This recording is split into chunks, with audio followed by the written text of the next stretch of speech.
ચાલો મિત્રો, આજે બનાવીશું આપણે સેવ ટામેટાની સબ્જી. સેવ ટામેટાની સબ્જી બનાવવા માટે મેં અહીં 3 ટામેટાં લઈ લીધા છે અને સેવ લઈ લીધી છે. તો પહેલાં આપણે ટામેટાને ઝીણા ઝીણા સુધારી લઈશું. હવે તેલમાં આપણે ગરમ કરી લઈશું. 1 ચમચો તેલ ગરમ કરી લીધું છે. એમાં રાઈ નાખીશું, જીરું નાખીશું અને હિંગ નાખીશું.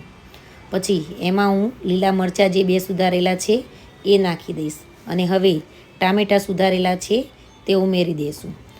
હલાવી દઈશું એકવાર. આપણે હવે આમાં મસાલા કરી દઈશું. મીઠું નાખ્યું, મરચું નાખ્યું, હળદર નાખ્યું, ધાણા જીરું નાખીશું અને ગરમ મસાલો નાખીશ. હવે ખાંડ નાખીશ.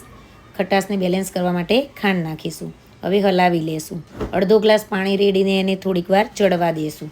તો ટામેટાં આપણા ચડી ગયા છે. હવે સેવ નાખી દઈશું અને હલાવી લેશું. હવે આપણે 2 મિનિટ સુધી થવા દઈશું.